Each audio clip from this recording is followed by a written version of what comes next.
여러분, 혹시 지금 내가 하고 있는 이 일, 10년 뒤에도 사람이 해야 할까? 아니면 AI가 대신하게 될까?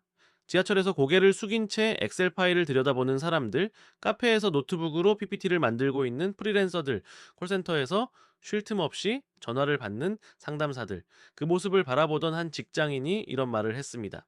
요즘 회사 돌아가는 걸 보면요. 내가 필요한 건지 아니면은 그냥 내 자리가 잠시 남아서 앉아 있는 건지 헷갈립니다. 그리고 거기에 한 줄 자막처럼 이런 문장이 떠오릅니다.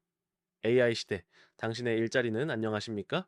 오늘 우리는 AI 시대의 일자리라는 주제로 경제 유튜브를 보고 계신 여러분과 함께 약 20분 동안 아주 솔직한 대화를 나눠보려고 합니다. 자, 보통 AI가 일자리를 대체한다는 이야기가 나오면 사람들은 이런 상상을 많이 합니다. 로봇이 공장 노동자를 다 밀어낸다. 자율주행차가 택시기사, 버스기사 자리를 없앤다. 맞는 말입니다. 자, 실제로 제조업, 운송업은 자동화, 오토메이션의 영향을 이미 강하게 받고 있죠. 그런데 요즘 가장 먼저 불안을 느끼는 사람들은 공장에서 일하는 분들만이 아닙니다. 엑셀 보고서 만드는 직장인, 기본 계약서 검토하는 신입 변호사, 매일 비 쇼핑몰 상세 페이지를 복붙해서 쓰는 마케터, AI는 공장보다 먼저 사무실에 들어왔습니다. 그리고 이 AI는 머릿속에서 하는 반복 작업을 그래서 내가 하루 동안 하는 일들 중에 패턴만 파악하면 누구나 할 수 있는 일은 얼마나 될까? 잠시 머릿속으로 떠올려 보세요. 매 검색해서 복사 붙여넣기 바로 이 부분이 AI가 가장 먼저 탐내는 영역입니다. 그러면은 이런 질문이 떠오릅니다. 기계가 등장할 때마다 사람들의 일자리는 정말로 사라져 왔을까? 역사를 잠깐 거슬러 올라가 보겠습니다. 19세기 초 영국 방직공들이 분노합니다. 증기기관을 이용한 방직기가 등장하면서 손으로 천을 짜던 장인들의 일이 위협받기 시작했죠. 일부 노동자들은 기계를 실제로 부셔버리기까지 했습니다. 우리가 교과서에서 배웠던 바로 그 러다이트 운동입니다. 그들은 이렇게 외쳤습니다. 이 그들의 두려움은 충분히 이해할 수 있습니다. 실제로 많은 수의 전통적인 방직공 일자리가 줄어들었으니까요. 하지만 옷이 훨씬 싸졌고 더 많은 사람이 옷을 여러 벌 가질 수 있게 되었고 섬유산업 전체의 규모는 오히려 커졌습니다. 그리고 그 안에서 기계 관리, 유지 보수, 품질 관리, 유통, 디자인 같은 새로운 직무들이 생겨났죠. 즉, 그 옛날 방식의 일자리는 줄었지만 새로운 타입의 일자리가 그 자리를 상당 부분 채웠다는 겁니다.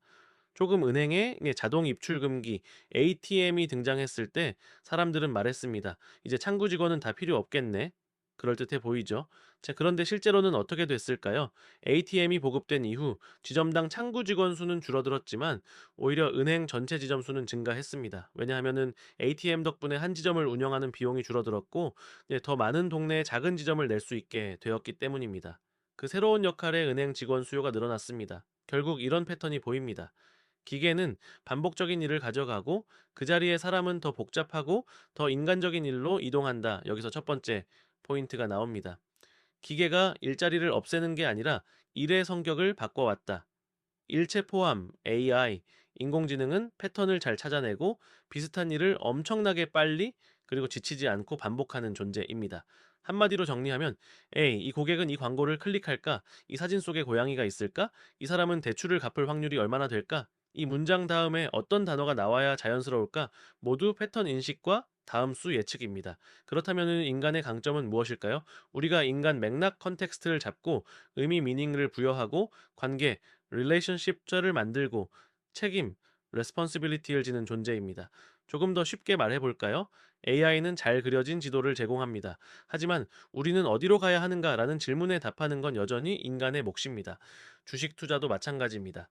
AI는 방대한 데이터를 분석해 이 종목이 오를 확률을 계산해 줄 수 있습니다. 하지만 나는 어떤 리스크를 감수할 것인가? 나는 어떤 삶을 살고 싶은가? 라는 질문에 답하는 건 여러분 자신이에요. 그 여러분이 지금 하는 일에서 예측과 반복에 가까운 부분은 맥락은 무엇인가요? 잠깐 마음속으로 조용히 정리해 보세요. 이 구분이 앞으로 커리어 전략에서 정말 중요한 기준이 될 겁니다. 그래, 이론 다 좋다. 그래서 내일은 어떻게 되냐? 가장 먼저 흔들리는 사람들은 누구일까요? 바로 복붙형 인간 추월입니다. 자료를 검색해서 위아래 순서만 살짝 바꾸고 문장만 조금 고쳐서 솔직히 말하면은 이제 이런 일은 AI가 더 싸고 더 빠르고 더 덜 피곤하게 할 수 있습니다. 회사 입장에서 보면 신입 신명을 뽑아서 반복 업무를 시킬까 아니면 AI 툴 하나를 도입할까 이렇게 비교가 되는 순간들이 이미 오고 있습니다. 이걸 다 엑셀로 정리해줘. 이 회의록 요약해서 핵심만 뽑아줘. 여러분이 회사에서 주로 이런 일을 맡고 있다면 냉정하게 말해서 위험입니다. 그렇다면 반대로 어떤 영역은 상대적으로 더 안전할까요? 아이러니하게도 AI가 발달할수록 더 사람스러운 영역이 중요해집니다. 환자의 눈빛을 보며 혹시 이게 제일 불안하세요? 라고 물어봐 줄 수 있는 의사, 고객의 가정 상황, 심리 상태까지 파악하면서 재무 상담을 해주는 자산 관리사, 학생의 표정을 보며 아, 여기서 막혔구나 라고 알아채는 선생님, 단순 상품 설명이 아니라 이 사람이 진짜 원하는 것을 읽어내는 상담사, 이런 일의 본질은 정보 전달이 아니라 사람을 이해하고 관계를 맺고 책임지는 것입니다. 그래, 내가 지금 하고 있는 일의 본질은 정보 전달인가요? 이 질문에 대한 답은 여러분 커리어의 생존 확률과 거의 비례합니다. 이제 가장 중요한 질문으로 넘어가 보겠습니다. 그러면 우리는 AI 시대에 무엇을 준비해야 하나요? 경제 유튜브를 이렇게 보고 계신 여러분은 이미 정보 격차에서는 앞서 있는 분들입니다. 하지만 앞으로는 행동 격차가 더 중요해집니다. 첫째, AI를 두려워하기보다 도구로 먼저 써보는 것입니다. AI에게 일자리를 뺏기는 사람과 AI를 부리는 사람의 차이는 AA에 가깝습니다. 앞으로 엑셀 활용 능력 우수자 우대, 파워포인트 능숙자 우대, 그리고 그 옆에 AI 툴 활용 능숙자 우대, 이 챗GPT, 클라우드, 게미니 같은 텍스트 AI, midjourney, 달리 같은 이미지 AI, 코파일럿, 즉 코파일럿 같은 코딩 보조 AI. 이 중 하나만이라도 한 달 동안 진짜 써보는 것을 저는 추천드리고 싶습니다. 처음에는 어색하고 오히려 시간이 더 걸리는 것처럼 느껴질 수 있어요.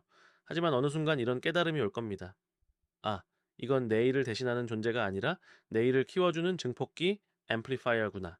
그 시점부터 여러분의 생산성은 AI를 안 쓰는 동료보다 두세 배 이상 올라가 있을 수도 있습니다. 둘째, 경제를 아는 기술자, 기술을 이해하는 경제인이 되는 겁니다. 여러분은 이미 경제 유튜브를 보면서 거시경제, 금리, 인플레이션, 산업 구조에 관심을 가지고 계시죠. 앞으로 더 강력한 포지션은 이겁니다. 경제를 아는 기술자, 기술을 모르는 경제인, 둘 중 누가 더 유리할까요? AI 툴을 어느 정도 활용할 줄 알면서 거시경제와 산업 구조를 이해하고 어떤 기술이 어떤 산업의 판을 바꿀지 읽어낼 수 있는 사람. 이 사람은 직장인으로도 투자자로도 두 번 이길 가능성이 높습니다. 예를 들 회계팀 직원인데 파이썬으로 반복 작업을 자동화하고 남는 시간에 비즈니스 인사이트를 찾아 상사에게 제안하는 사람. 마케터인데 AI로 이미지 카피를 여러 버전 만들고 A/B 테스트를 돌려서 이 타깃에게는 이 메시지가 먹힌다고 데이터로 설명할 수 있는 사람. 이 사람들은 더 이상 단순히 지시를 받는 직원이 아니라 AI와 함께 일하는 전략가가 됩니다. 셋째, 직업 조빈용이 아니라 역할 롤을 설계하는 겁니다. 저는 제 회사에서 마케터로 일하고 있습니다. 저는 GGS 은행에서 대출 담당입니다. 하지만 AI 시대에는 이런 직업명보다 훨씬 중요한 게 있습니다. 바로 내가 세상에서 맡고 있는 역할입니다. 조금 나는 사람들의 복잡한 돈 고민을 풀어주는 사람이다. 나는 기술과 사람 사이의 언어를 번역해주는 사람이다. 나는 데이터 속에서 이상 징후를 발견해 위험을 줄여주는 사람이다. 이렇게 역할을 해두면 그 시대에 따라 도구에 따라 기술에 따라 바뀔 수 있습니다. 예전에는 전화로 하던 일을 지금은 앱으로 하고 앞으로는 AI 에이전트와 함께 할 수 있겠죠. 하지만 여러분의 역할 그 자체는 계속해서 사회가 필요로 할 가능성이 큽니다. 그래서 여러분이 앞으로 10년 동안 세상에 제공하고 싶은 역할, 롤은 무엇인가요? 직업명이 아니라 역할 그 한 줄이 AI 시대에도 길을 잃지 않게 됩니다. 마지막으로 미래의 한 장면을 함께 상상해 보겠습니다. 아침 9시 여러분이 출근해서 컴퓨터를 켭니다. 오늘 여러분이 제일 먼저 하는 일은 메일함을 여는 게 아닙니다. 여러분의 AI 비서에게 이렇게 말하죠. 어제까지 들어온 고객 데이터 중에서 이탈 가능성이 높은 상위 20명을 뽑아줘. 그리고 각 고객별로 어떤 제안을 하면 좋을지 세 몇 분 뒤 AI는 리스트를 정리해 줍니다. 이제 여러분의 진짜 일이 시작됩니다. 그 고객의 상황을 머릿속에 그려보고 어떤 말투와 어떤 제안을 해야 이 사람이 진짜로 마음을 열지 고민하고 전화를 걸고 메시지를 보내고 미팅을 잡습니다. AI는 어디를 공략하면 좋을지를 알려주는 레이더입니다. 하지만 그 사람의 마음에 실제로 닿는 건 여전히 여러분의 목소리, 여러분의 태도, 여러분의 진정성입니다. 우리는 종종 이렇게 묻습니다. AI가 그런데 어쩌면은 질문을 이렇게 바꿔야 할지도 모릅니다. AI가 대신할 수 없는 나만의 역할을 나는 이미 찾고 있을까? 이제 정리해 보겠습니다. 오늘 우리가 함께 나눈 메시지는 아주 단순합니다. AI는 반복과 예측의 일을 가져갑니다. 인간은 맥락, 의미, 관계, 책임의 일을 향해 이동해야 합니다. 그래서 우리는 AI를 두려워하기보다 직접 도구로 써보고 경제를 아는 기술자, 기술을 이해하는 경제인이 되고 직업이 아니라 촌 역할 롤내로 나를 정의해야 합니다. 그래서 오늘 집에 가는 길에 지하철이든 버스든 신호대기 중 운전석이든 3분만 시간을 내서 스마트폰 메모장에 이 세 가지를 적어보는 겁니다. 첫째, 내가 지금 하는 일 중에서 AI가 대신할 수 있는 일은 무엇인가? 둘째, 내가 앞으로 10년 동안 세상에 제공하고 싶은 내 역할, 롤은 무엇인가? 셋째, 그 역할을 위해 이번 달 안에 AI를 활용해서 시도해 볼 수 있는 것 한 가지는 무엇인가? 그 작은 3분짜리 메모가 3년 뒤 여러분 커리어의 궤도를 완전히 바꿔 놓을지도 모릅니다. AI 시대는 일자리를 빼앗는 시대가 아니라 우리에게 역할을 다시 묻게 하는 시대입니다. 그 AI 때문에 나는 망할까가 아니라 AI 덕분에 나는 어떤 사람이 될 수 있을까? 이 영상을 보고 있는 여러분이 그 질문에 가장 먼저 그리고 가장 현명하게 답을 찾아가는 세대가 되길 바랍니다. 고맙습니다.